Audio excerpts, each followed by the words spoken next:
Écoutez-moi. Si vous êtes un professionnel, vous êtes un salarié, travailleur autonome et que vous gagnez de très gros revenus ou que vos revenus sont tout simplement intéressants et que malheureusement vous payez quand même beaucoup d'impôts ou trop d'impôts, que vous soyez infirmière dans le domaine de la santé, médecin, docteur, chirurgien, que vous soyez dentiste, un avocat dans le domaine de l'ingénierie, que vous êtes un ingénieur, que vous soyez un pilote d'avion. En d'autres mots, si vous êtes dans la catégorie de ceux qui ont de très beaux avis de déclaration et que vous sentez que vous payez trop d'impôts, c'est la vidéo pour vous. Mais juste avant, bonjour tout le monde, bienvenue sur ma chaîne Immobilier 101 avec Christopher Salador où je partage avec vous trucs, astuces et stratégies gagnantes en immobilier, immobilier commercial, business, mindset et aussi on parle de cash et oui monsieur, madame, on parle de finances. Alors si ce sont des sujets qui t'intéressent, qui vous intéressent, je vous le dis tout de suite, c'est clair que ça doit vous intéresser de faire plus d'argent.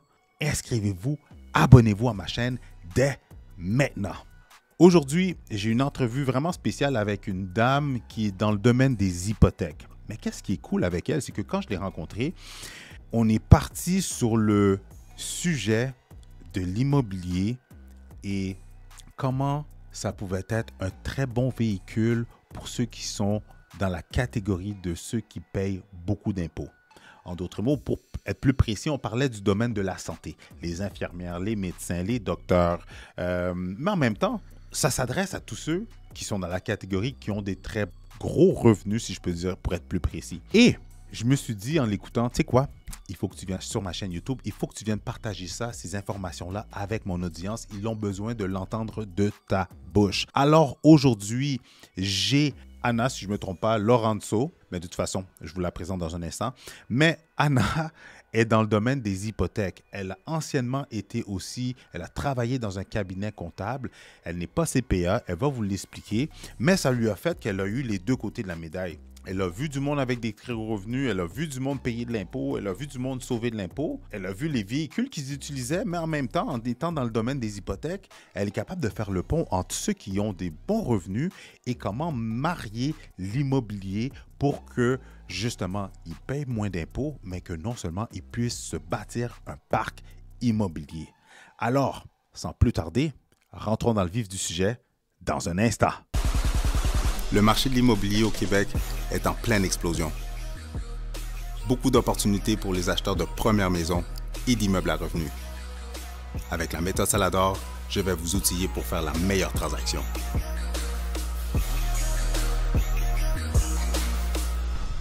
Comment ça va, ma belle Anna? Ça va bien, toi, Chris? Ça va super bien. Merci d'être venu sur mon show.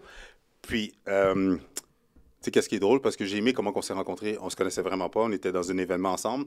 Puis, on a juste piqué une direction dans une conversation. Puis, je me suis dit, tu sais quoi? Il faut que je t'invite sur mon show. Il faut qu'on vienne discuter de ça pour mon audience. Donc, merci d'être ici présente. Bien, merci de m'avoir invité. Ça me fait plaisir d'être là aujourd'hui. Yes. Puis, pour les gens qui ne connaissent pas, peux-tu expliquer vite, rapidement, un petit quick background de qu'est-ce que tu faisais dans le temps, puis de où tu as appris toutes ces connaissances-là? Tout à fait. Bien, en fait, je sais que ça paraît pas, mais ça fait 17 ans que je suis en finance. C'est une passion pour moi. J'ai commencé la finance en 2007, vraiment en bas de l'échelle. Aussi, j'ai eu la chance de cofonder un cabinet comptable dans le passé et je ne suis pas CPA, je ne l'ai jamais été. Par contre, j'ai appris énormément tout ce qui est fiscalité et tout ça. Puis, je suis vraiment dans le domaine hypothécaire en ce moment, là. Puis, c'est une passion pour moi d'aider les gens à acquérir ou avoir des parts ou d'autres choses. Fait que, tu sais, je les aide à chaque jour à acquérir leurs objectifs puis de les guider là-dedans. Nice. Puis pourquoi, qu'est-ce que tu aimes ou comment tu vois le véhicule de l'immobilier aider le maximum de gens, ou surtout avec ton background de faire le pont entre les deux, comme oui, tu es dans les hypothèques, tu as été dans les finances, puis comment tu vois que l'immobilier est un bon pont pour les gens? Tout à fait. Bien, en fait, juste te donner un peu de mon background, tu sais, quand j'ai commencé en 2008, je me sentais pas assez solide d'être devant un client à cause de l'âge, des facteurs, puis d'expliquer les hypothèques. Fait que, tu sais, je suis vraiment allée en arrière de tout ce qui est client. Là. Fait que je suis allée aux hypothèques, faire les contrats, comprendre les pénalités, les taux pondérés. Et j'ai vécu 2009, moi, en arrière. Fait que tout le crash boursier, les différentiels d'intérêt, tu sais, qu'on est passé du 6 du 2,99 à du 3 j'ai vécu tout ça, puis j'ai énormément appris. Et en fait, c'est quelque chose qui m'a apporté beaucoup, puis ce qui m'a permis d'aller de l'avant. Puis c'est une passion pour moi, l'immobilier, surtout parce qu'au Canada, pour s'enrichir, ben, c'est soit tu mets des REER, des placements, ou tu investis dans l'immobilier. Fait que c'est vraiment comme les deux grandes zones. Puis je te dirais que n'importe quel bon conseiller financier te dirait de diversifier parce que c'est toujours bien d'avoir plusieurs options, si on veut. Tout à fait, tout à fait. Puis rentrons dans le vif du sujet parce que cette vidéo-là, on voulait le faire pour les professionnels, toutes les sortes de professionnels, parce que dans le fond, ça s'applique à toutes les sortes de professionnels, mais on voulait parler spécifiquement du monde dans le domaine de la santé. Oui. Une des raisons pourquoi, parce qu'ils gagnent de très gros revenus et ils se font taxer aussi. Énormément. On est au Québec, on s'entend, tout le monde se fait taxer. Ça c'est un autre sujet pour une autre vidéo, mais le domaine de la santé, pourquoi tu trouves que le véhicule de l'immobilier pour le monde de la santé, c'est un véhicule qui devrait maximiser? Bien, en fait, pour juste, si on regarde un peu le côté socio-économique, là, on parle de gens qui travaillent énormément, qui sont sur des shifts. Ils n'ont pas le temps d'investir, de tout analyser, fait qu'ils vont venir faire affaire avec des professionnels comme toi et moi, qui vont leur donner une direction. Deuxièmement, c'est qu'ils payent énormément d'impôts. Tout le monde qui fait en haut de 100 quelques mille par année va payer énormément d'impôts au Québec. Fait qu'il y a une façon stratégique, c'est soit de mettre derrière ou d'investir en immobilier. En investissant en immobilier, ce qui est intéressant, c'est qu'on peut venir commencer un parc immobilier graduellement en ayant, exemple, notre première mise de fonds ou via une collatérale, c'est-à-dire qu'un montant qu'on va venir geler sur notre maison principale pour acquérir les meubles à 100 Et habituellement, si on amène, sur le marché, c'est toi qui pourrais mieux répondre à ça, là, mais dans les grands secteurs, souvent, on va trouver des propriétés qui ont besoin d'amour, que les loyers ne sont pas tout à fait au goût du jour. Fait que ça vient automatiquement, fiscalement, créer un déficit dans l'immobilier de l'acquisition de cette année-là, ce qui va faire en sorte que ça va venir descendre la braquette d'imposition. Fait que si mon immeuble est en perte dans l'année en cours, ben moi, je vais pouvoir le déduire de mon revenu. Et comme j'ai payé de l'impôt durant toute l'année parce que j'étais à salaire, bien, ça va faire en sorte que je peux même recevoir un remboursement d'impôt.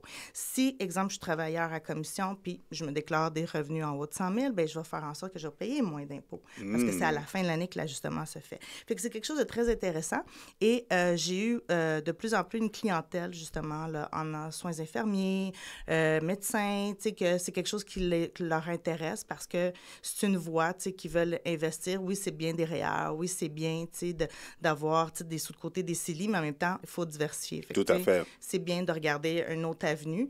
Puis, si je peux me permettre, moi, je suis d'origine portugaise. Si on regarde le parc immobilier à Montréal, ils sont tous arrivés dans les années 80, ils ont acheté ça pour 50 000, 45 000. Aujourd'hui, ça vaut plus qu'1 million. C'est fou. Fait que oui, c'est un investissement à long terme, mais il ne faut pas penser que ça va être payant dans les prochains 2-3 ans. Des fois, oui, des fois, non. Tout est une question de contexte, là, mais oui, c'est un bon investissement. Puis c'est tellement drôle que tu dis ça parce qu'un de mes amis, justement, qui est portugais, justement, ses parents sont venus dans ces années-là, sur le plateau, ils ont acheté une propriété pour exactement ça, 50 000, un beau triplex qu'ils ont vendu. Il y avait environ plein de problèmes dans la fondation. Il y avait de l'eau qui rentrait. Il y avait pour 100 000 $ à mettre dans la fondation.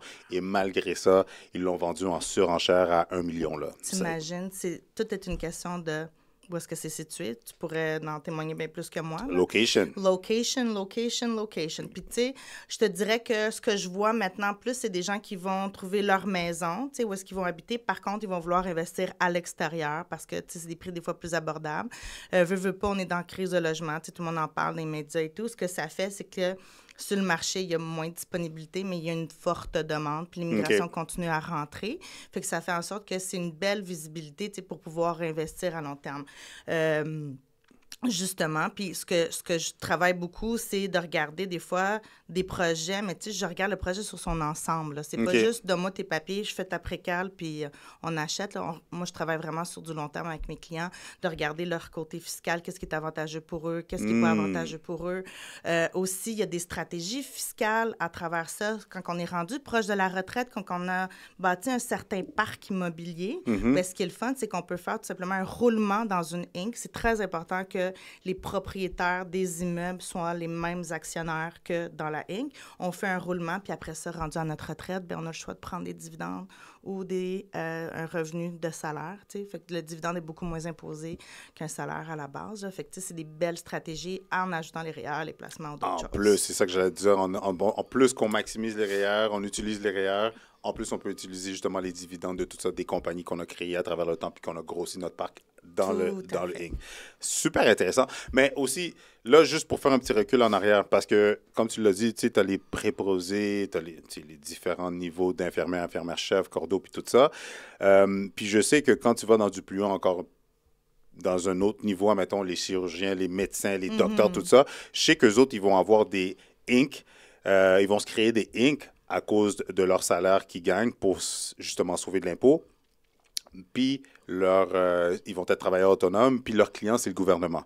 Fait que ma question est, pour ceux qui sont salariés, puis pour ceux qui sont justement, qui ont des Inc., est-ce que c'est la même stratégie ou peux-tu élaborer quel genre de stratégie tu fais pour chacun des deux? Pas nécessairement, je te dirais. C'est sûr que moi, ce que je vis, c'est vraiment des gens qui ont un revenu au personnel élevé puis qui veulent avoir un moyen fiscal de venir le descendre. Okay? Fait que ça, c'est ma clientèle cible. Par contre, c'est très avantageux aussi dans une Inc. de le faire encore plus. Il y a d'autres stratégies à travers ça, mais c'est le côté commercial. Fait que dès que c'est une Inc. qui achète l'immeuble, on parle de commercial, puis ça, c'est nos collègues commerciaux qui s'occupent de ça. Fait que là, les taux d'intérêt, c'est pas la même chose. Il y a plusieurs impacts aussi qui sont pas les mêmes. Par contre, la mise de fonds aussi n'est pas la même. La mise de fonds n'est pas la même. Ils regardent le projet sur un autre angle aussi. Par contre, ce qui est intéressant fiscalement, c'est qu'admettons que je suis un médecin, puis je suis enregistré sur Docteur Inc., OK? J'ai de l'argent qui reste dans cette compagnie-là. Fait que j'ai déjà payé mon impôt de l'année, tout est beau, mais l'argent dort. Puis entre toi puis moi, j'ai toujours dit à tout le monde, si tu laisses de l'argent dans ton compte chèque, tu perds de l'argent. Parce que l'inflation augmente à chaque 100%. année. Fait que ta pinte de lait que tu t'achètes aujourd'hui ne va pas valoir le même montant. Tu vas être plus pauvre à l'acheter dans 10 ans. 100%. Fait que si tu laisses cet argent-là, oui, c'est bien, tu as de la liquidité, mais il faut faire la part des choses. Fait que ce qu'on peut faire, c'est se créer une compagnie de gestion. Puis là, les fiscalistes vont venir vraiment étudier tout ça. La compagnie de gestion, on transfère l'argent de la Inc. opérante. Fait que c'est un transfert en compagnie. Il n'y a pas d'impôt là-dessus. Le transfert en tant qu'entreprise détenue par l'actionnaire. Et ils peuvent acheter directement cet actif-là de leur compagnie de gestion. Parce qu'habituellement, dans ta compagnie Inc. que tu opères, tu ne veux pas avoir ton actif, tes actifs, tes immeubles et tout ça. C'est des stratégies fiscales en place, tout à fait légales et permises au Québec. Oui, on paie beaucoup d'impôts, mais il faut consulter les personnes, justement, qualifiées dans ce domaine-là pour pouvoir avoir des stratégies puis regarder en place qu'est-ce qui est avantageux parce qu'il y a des coûts associés à ça. C'est clair. Moi, ce que je fais beaucoup, c'est que je vais approcher, exemple, oui, des médecins.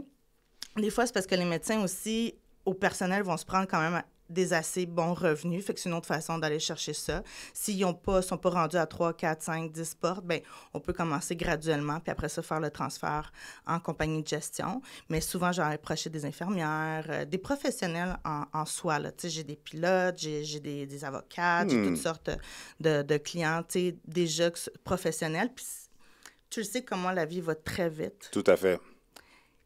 Moi, je me dis, je travaille énormément, toi aussi. Fait qu'imagine ces gens-là aussi, ça te prend quelqu'un qui est connaissant là-dedans pour pouvoir t'accompagner. 100%. Qui va pouvoir travailler avec ton équipe, tu sais, puis de vraiment acquérir ce projet-là. Fait que, tu sais, ce que j'adore faire, c'est de faire des prévisions court terme, long terme, puis regarder où est-ce que le client veut se rendre, puis est-ce qu'on va se rendre ensemble à ce niveau-là. Tout à fait. Puis une petite anecdote.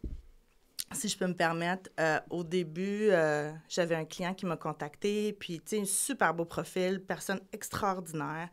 On a procédé à l'achat de sa propriété, mais là, il me revenait tout le temps avec le taux d'intérêt, tu sais, le taux d'intérêt. Puis là, il me disait, oui, mais tu sais, c'est 6,4, c'est beaucoup, parce que je veux pas dans les propriétaires revenus, il y a certaines banques qui vont comme charger un petit peu plus élevé, pas au niveau commercial, mais c'est déductible d'impôt sur une dépense d'entreprise. Fait que je me rappelle, cette fois-là, tu sais, j'en dormais pas parce que j'étais comme, mais voyons, il comprend pas le plus ajouté, il comprend pas la stratégie que je veux faire. Puis je me rappelle, je me suis levée, comme je pense, à 4 heures du matin cette journée-là. J'étais allée voir ses impôts, puis j'ai fait, ben là, il paye déjà 50 % d'impôts. Pourquoi qu'il me parle de son taux d'intérêt? Fait que finalement, je l'ai relancé, j'ai dit, regarde, tu payes déjà 50 % d'impôts, tu veux-tu comme payer de l'intérêt puis avoir une dépense ou tu veux payer 50 % d'impôts? What's your choice? Tu comprends? 2 semaines après, il en a acheté un autre. Boom!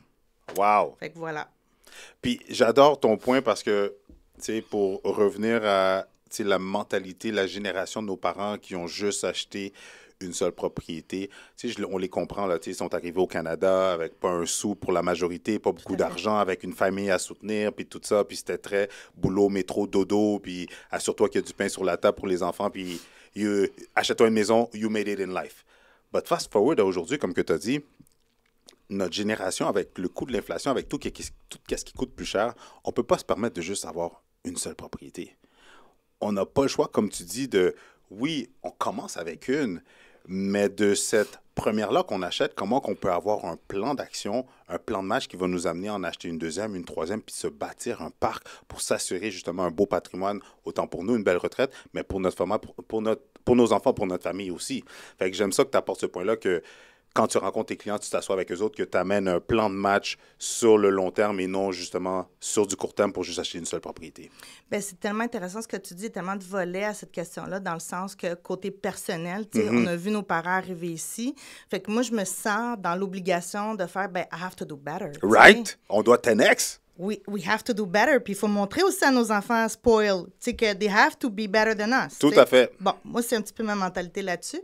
Par contre, pour ce qui est du parc immobilier, c'est tellement intéressant, c'est qu'habituellement, on va acheter une propriété à perte. OK? C'est-à-dire que j'essaie la plupart du temps de la financer à 100% parce que tout l'intérêt au complet est déductible. En plus. OK? Après ça, souvent, ce que je vais voir des fois, c'est que, tu sais, ils ont besoin d'amour. Fait qu'on va faire un genre d'achat réno. Fait qu'on va préparer justement directement sur l'hypothèque un montant de rénovation. Fait qu'on va encore plus créer une perte. OK? Et là, ça va vous permettre d'augmenter les loyers, mais toujours dans la légalité. On va chercher, dans le fond, le TAL. Il y a un tableau qui est directement accessible à tout propriétaire. On met tous ces calculs-là. C'est pas le fait d'invincer les locataires qui sont là, c'est pas ça. C'est de mettre, dans le fond, la propriété au goût de... c'est vivable pour tout le monde, là, qu'elle soit à jour. Et à partir de là, les loyers vont suivre. Puis ça va faire en sorte que des fois, la propriété va être rentable d'ici 2-3 ans. Et dès que la propriété est rentable, on se rassoit avec Anna, puis on regarde un autre projet, justement, pour revenir faire ce parc déficitaire-là jusqu'à temps d'arriver à peu près au volume qu'on veut avoir. C'est ça, dans le fond, le parc immobilier. Des fois, on ne l'explique pas en détail, tu sais, sur certaines plateformes. Par contre, mais c'est ça. L'objectif, c'est d'avoir, dans le fond, un immeuble qu'on vient acquérir pour faire baisser notre impôt aux particuliers parce qu'elle est en perte, mais on se crée de l'actif, c'est-à-dire qu'on vaut plus cher, mais ça nous coûte cher au début. Exactement. C'est nous autres qui assumons le risque. Fait qu'en faisant ces rénovations-là, en amenant la propriété dans un goût du jour, on va augmenter les loyers. Veux pas, ça va commencer à se payer tout seul. Puis dès que ça arrive, on a la possibilité d'aller chercher, tu sais, justement, une autre propriété comme ça. 100%, tu l'as tellement bien expliqué. Puis, tu marques un point sur, ou plutôt, j'aimerais qu'on aille dans la direction du déficit. Parce que, justement, avec les réseaux sociaux, avec le côté américain, on entend beaucoup le terme cash flow, cash flow, cash flow. Qu'est-ce qui fait en sorte que quand les gens ils voient une propriété, surtout dans le Grand Montréal, avec les taux d'intérêt, on s'entend-tu que de trouver une propriété cash flow, c'est comme trouver une épine dans une botte de foin. Mais beaucoup de monde, ils voient le déficit, ils sont comme « Ah non, je ne vais pas m'embarquer, je veux juste une propriété cash flow ». C'est quoi les avantages? Tu l'as nommé à quelques reprises, mais peux-tu revenir ou comment vois-tu une propriété en déficit? Est-ce que c'est une mauvaise chose ou comment toi tu le vois? Comment tu l'expliques aux clients? Moi, j'adore cette partie-là, dans le fond, parce que c'est là que je commence à travailler. Fait que dans le fond, moi, je regarde le profil du client, puis je regarde comme c'est quoi sa capacité. OK? C'est quoi? Son budget.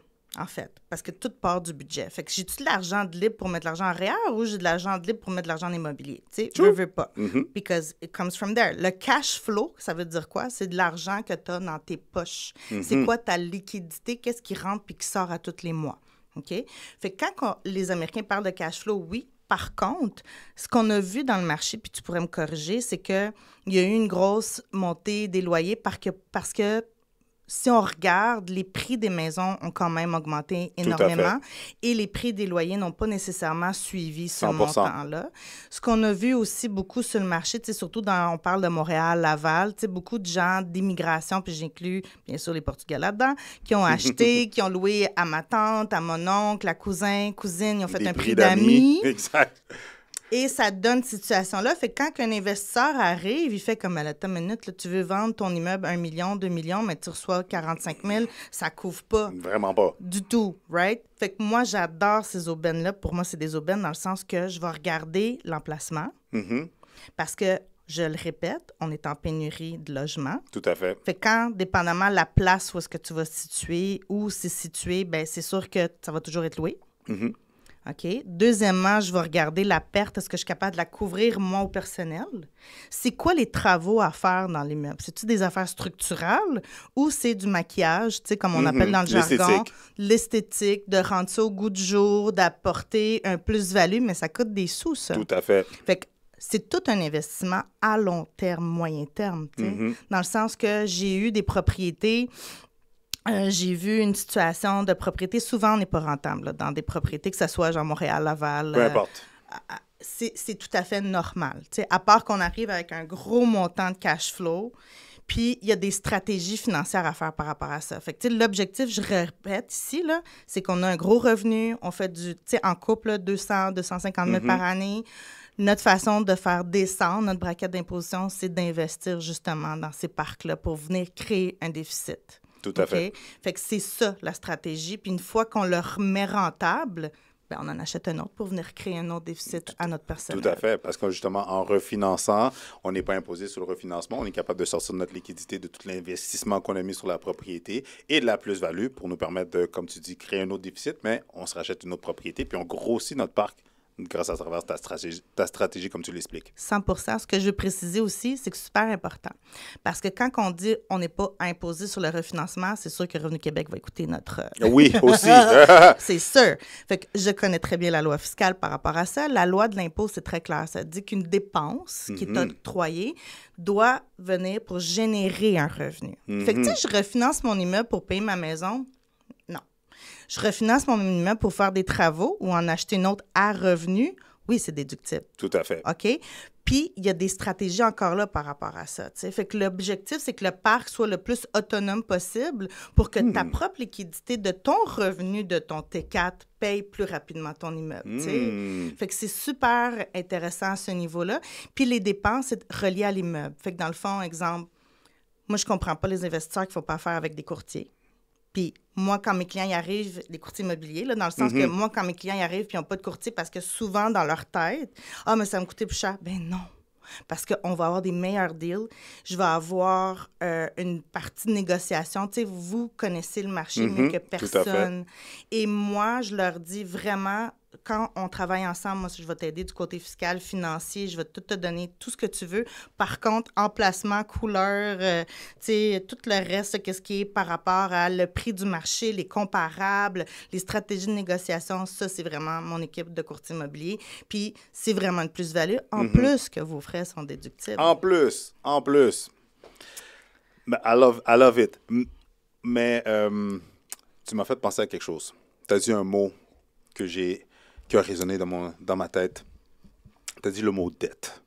OK. Et on s'entend. T'es portugaise, je suis haïtien. Les immigrants n'aiment pas les dettes. Ouais. Est-ce que tu peux élaborer pour ceux qui n'aiment pas les dettes, leur faire comprendre que c'est avec la dette qu'on s'enrichit? Bien, c'est parce que, tu sais, si on regarde, on veut le décortiquer, il y a des bonnes dettes puis il y a des pas bonnes dettes. Tout à fait. OK? Puis, toute part, puis je suis fatigante avec ça, mais c'est le budget.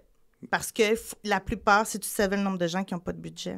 Je te crois sur parole. C'est vraiment triste parce que moi, je suis rendue que je vais à l'épicerie puis je calcule, tu sais, je vais puis tu sais, c'est un challenge entre moi puis la caisse, de savoir j'ai-tu bien calculé. Dans le sens que tu peux pas vivre au-dessus de tes moyens, puis c'est ça que nos parents voulaient nous inculquer puis qui ont super bien fait, à mon avis. 100%. Et c'est normal. Par contre, c'est sûr que moi, dette, je parle d'un levier. C'est que je veux venir m'endetter pour venir acquérir un actif. Tu sais, des fois, dans les REER, il y a des gens qui vont faire des prêts pour acheter des REER parce qu'il y a une stratégie derrière ça pour avoir un plus gros remboursement d'impôts et tout ça. Bien, c'est un peu la même chose, tu sais, dans le sens que je viens, dans le fond, m'endetter. Oui, l'immeuble, tu sais, coûte 700 000, 800 000, il faut que je le finance, j'ai pas le choix. Mais en même temps, vu que c'est dans le fond, une dette, mais c'est une dette qui va rapporter, parce qu'on parle d'un actif, bien, il y a des dépenses que je vais mettre là-dedans, puis je vais faire en sorte que ça va devenir rentable. Maintenant, toutes les autres choses de la vie, ben ça, c'est pas déductible. Non, les dettes de consommation, non, ça, c'est n'importe quoi. Non. Mais comme tu viens de le préciser, c'est en utilisant des dettes qui sont des actifs qui prennent de la valeur à travers le temps. Ça, c'est des bonnes dettes que les gens maximisent, mais surtout que les riches utilisent pour rencontrer, grossir leur parc et s'enrichir encore plus. Puis je sais pas si tu as remarqué, avec ton expérience, tu sais, les vrais riches, tu le vois jamais. Non, exact. Jamais. Ça paraît pas. Ils s'habillent comme très simple. 100% d'accord. Même des fois, leurs autos, c'est comme très normal. Ils passent inaperçus. Inaperçus. Puis le pire, ces riches-là qui sont des vrais riches, qui n'ont pas de l'air de riches, quand ils rentrent dans une pièce, ils savent c'est qui les faux riches. Ils le voient tout de suite. Tout à fait. Puis ça, c'est quelque chose qui m'a marqué quand j'étais très jeune. J'ai travaillé dans une bannière de magasins au Carrefour Laval. À l'époque, je travaillais pour BCBG, puis je ne vais jamais oublier là, les dames qui arrivaient super bien habillées avec toute notre carte de mode et tout ça, mais ils payaient tout le temps crédit. Puis c'est correct, ça ne veut pas dire qu'ils n'ont pas l'argent dans leur compte chèque. Mais la madame que personne prêtait attention, ben moi, j'allais la voir parce que j'étais juste sympathique, puis je disais bonjour, ben elle payait des billes. Wow. Fait que, you know? Ouais. Don't judge by the cover. Vraiment pas. Pour terminer avec justement le monde là, du domaine de la santé, ce serait quoi les conseils que tu aurais pour ceux qui sont déjà actifs, qui gagnent des gros revenus, puis qui sont comme, bon, je me fais taxer, on en a parlé encore, mais t'aurais-tu, admettons, 2-3 stratégies à dire comme, tu sais quoi, faites ci, faites ça? Tout à fait. Ben là, c'est le temps de l'année, on fait les impôts en ce moment. Right. It's the moment. Fait que là, en ce moment, vous allez savoir exactement si vous avez à payer de l'impôt ou si vous allez en retirer. Même, des fois, même, on en retire parce qu'on est au personnel. Il y a plusieurs facteurs qui font ça.